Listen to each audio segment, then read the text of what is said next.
বাহ, এবার তো পুকুরে অনেক মাছ হয়েছে।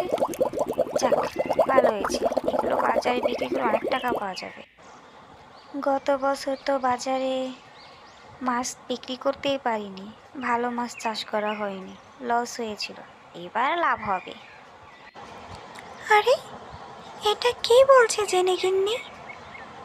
এই মাছগুলোকে সে ধরে নিয়ে যদি বিক্রি করে, তাহলে আমি আমার খাবার পাবো কোথায়?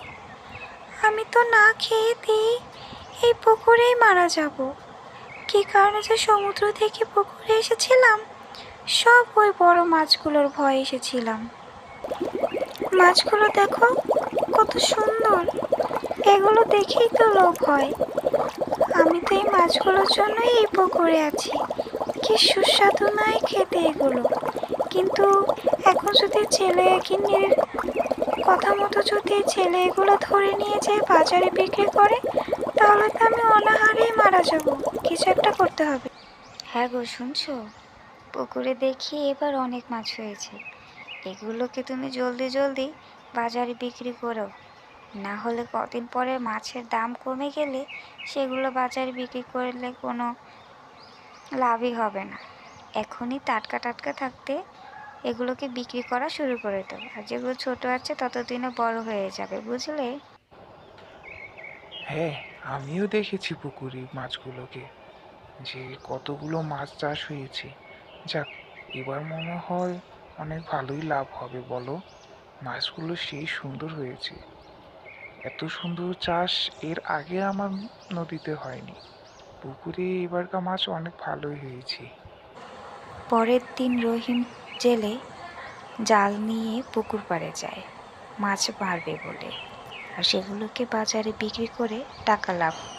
দাঁড়াও, একটিবার দাঁড়াও, আমার কথা শোনো। আমি হচ্ছে জলপুরি, তোমার পুকুরেই আমি বাস করি।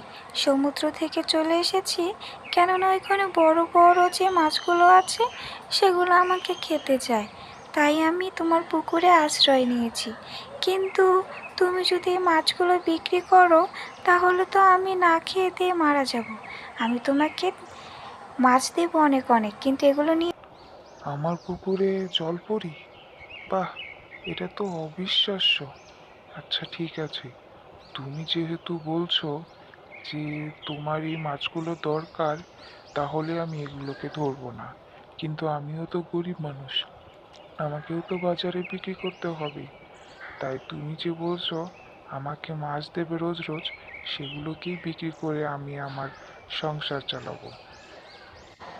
তারপর থেকে রহিম জেলেকে জলপরি অনেক অনেক মাছ দিতে থাকে, যেগুলো রহিম বাজারে বিক্রি করে অনেক লাভ করে। এভাবেই গল্পটি শেষ হয়।